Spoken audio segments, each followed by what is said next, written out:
We're going to look at a few more examples related to slide 3 here and also slide 4, which is also in your workbook. So we are looking at these important nucleotides and metabolism. We saw that the high energy forms have something extra that they can give, and the low energy forms have lost that. So we're going to look in more detail at those on this slide, which is again slide 4 or also page 87 in your workbook.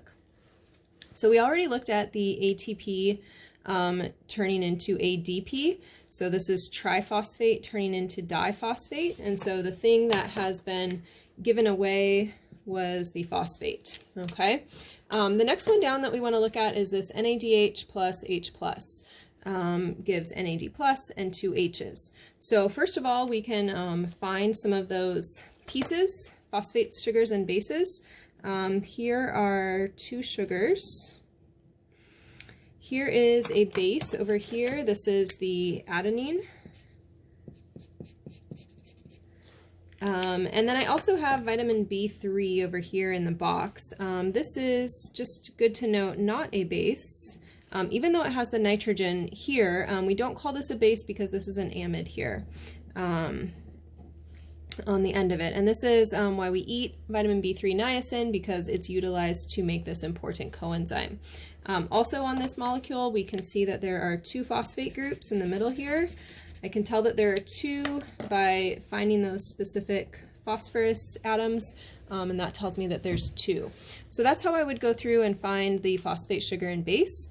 Now, in terms of reactions, what I want to look at here is I really want to focus on the important coenzymes as I look at this reaction. So NADH and NAD, and then remember on the previous page we had colored in that H is the little something extra that NADH has.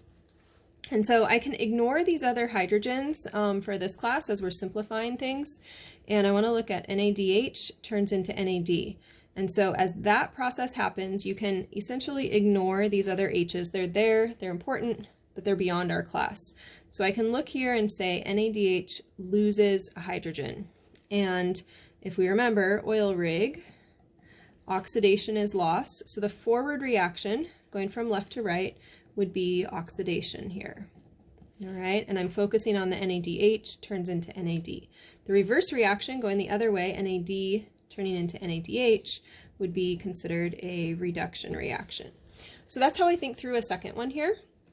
Let's continue. I'm going to leave the FADH2 for you to practice, but let's take a look at the acetyl-CoA here at the bottom. So again, color coding, we have the coenzyme CoA in both of these. This SH is actually part of the CoA. And then I have my acetyl group, which we had seen earlier in this chapter is 2 carbons, all right? And so I have my high energy form, and I could actually go through and box all the high energy forms on this worksheet as well, just like we did on the previous slide. So high energy forms, get that box around them. If I come down here, acetyl-CoA is my high energy form. It has the acetyl, and it's going to help us to zoom in a little bit on this end of the molecule here. So I'm going to draw this a bit larger. There's a sulfur next to a carbonyl, and then a CH3 here. And so I just want you to be able to see a couple things that are happening here. So this CO with the CH3, this is my acetyl group. This is what I've taken my food and I've gotten it down to these acetyl groups. Also, I want you to look at this sulfur next to a carbonyl. And this sulfur next to a carbonyl is a connector between my coenzyme and my acetyl group, a connector that has sulfur in it, and so this is called a thioester functional group, what's in a box here. We also know this functional group from previous chapters. This functional group is a thiol, and so that thiol is that SH that we've seen before. In terms of reactions here, I've told you what the forward reaction is. So the forward reaction, I can see that I gain a hydrogen, and so that's why we call that a reduction reaction.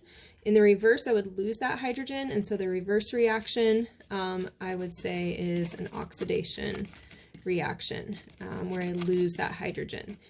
So that gives you some specifics on these coenzymes. Now let's bounce over and look at some other practice on slide 4, specifically taking what we've looked at to look at some of these nucleotides. So we have 6 nucleotides. Actually, this should say that we have 8 nucleotides up here to choose from. And we want to choose which nucleotides match these different descriptions. So, for example, contains the vitamin riboflavin. Look at that flavin.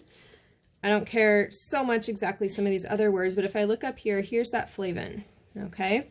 And so if I'm looking for anything that contains an F or a flavin, I actually have 2 answers here. Both FADH2 and FAD contain riboflavin, okay? And that's a B vitamin also that you see on food labels sometimes.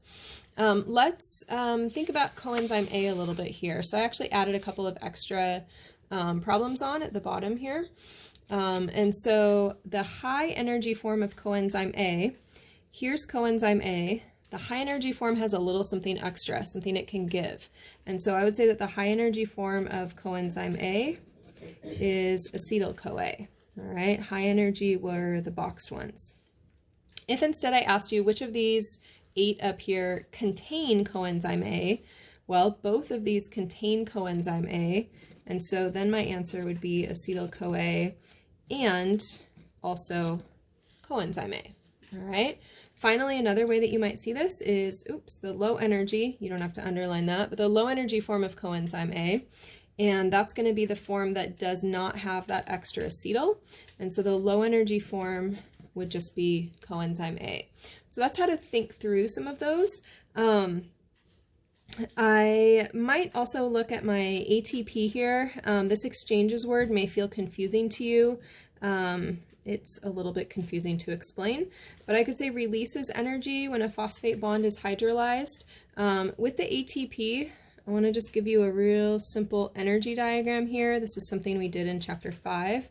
ATP is a molecule that has high energy bonds, and as it goes through a reaction to end at a DP, here is the energy that I'm able to utilize from that reaction. So my ATP is going to provide this amount of energy to some other process.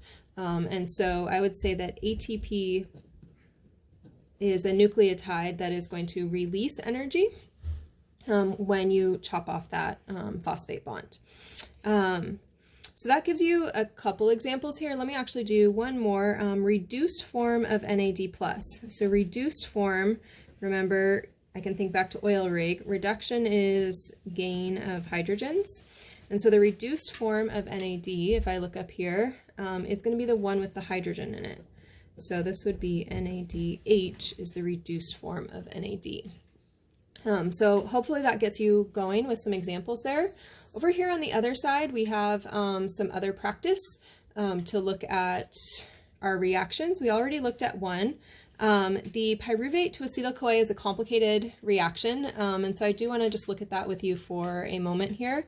There's 2 reactions actually happening here, and we're going to see other steps in our future metabolic pathways where we actually have 2 reactions.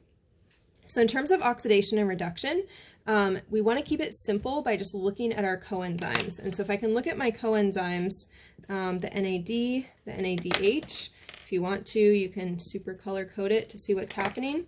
My NAD gains a hydrogen, and so I would say that my NAD is reduced, right? Because it gained a hydrogen. That makes it the oxidizing agent. That's very clear. What happens to pyruvate is more complicated because it actually loses a CO2, and that reaction is called decarboxylation. We'll see more of that in future slides. The other thing that happens to pyruvate is it must be the opposite of reduced, and so that means it must also be oxidized. All right, so pyruvate loses a carboxyl or a CO2. Pyruvate is also oxidized. Don't worry about counting H's or explaining that exactly. I just want you to be able to see what happens to the coenzyme and therefore infer what happens to the substrate. So I hope those examples help you out. Again, I've left a couple for you to practice on your own here, and bring any questions to class.